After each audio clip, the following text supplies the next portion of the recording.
It's been called the first ISIS attack on American soil, when two ISIS supporters attempted to storm a Mohammed cartoon drawing contest and murder everyone inside earlier this month in Garland, Texas. The Islamic State was quick to claim responsibility. The attackers, both American citizens, were killed by a police officer before they had a chance to carry out their plan.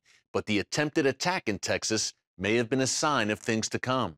From Pennsylvania to Illinois to Ohio to Minnesota to Kansas, federal authorities have arrested close to a dozen ISIS supporters in recent weeks. We're very definitely in a new environment because of ISIL's effective use of social media, the internet, which has the ability to reach into the homeland and possibly inspire others. Because of the use of the internet, we could have little or no notice in advance of an independent actor attempting to strike. In the wake of the attack in Texas, FBI Director James Comey said that there are potentially thousands of American citizens that now follow ISIS online.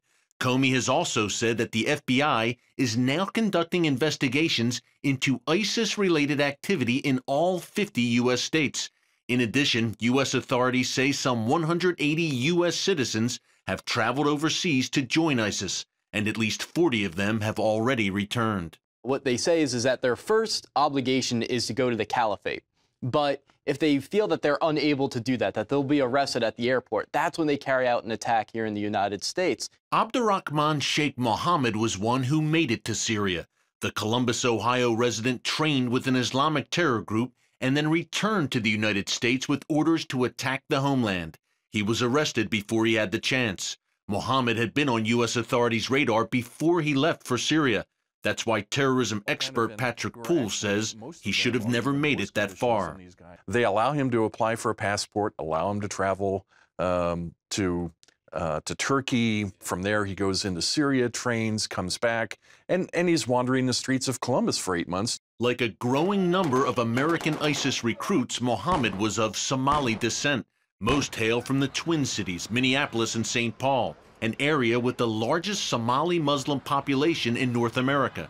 We've also got to revisit these visas, these humanitarian visas. We have so many people here from places like Somalia with major Islamic terror problems, and we keep letting them into the country. Why are we doing that? National security expert Ryan Morrow told CBN News that's one way the United States is heading down a dangerous path. You'll have Sharia patrols in places like the UK, and that's not what we're facing here in the United States, so it's hard for us to believe that that's where we're headed. But if you want to see the future of the United States, you have to look at Europe.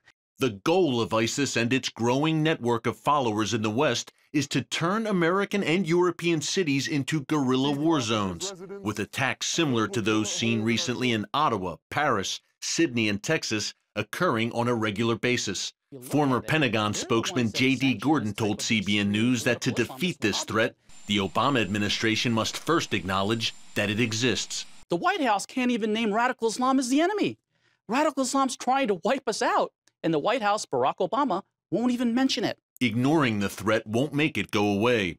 ISIS recently boasted of 71 trained soldiers in 15 different U.S. states and promised that the attack in Texas was only the beginning. Eric Stakelbeck, CBN News, Washington.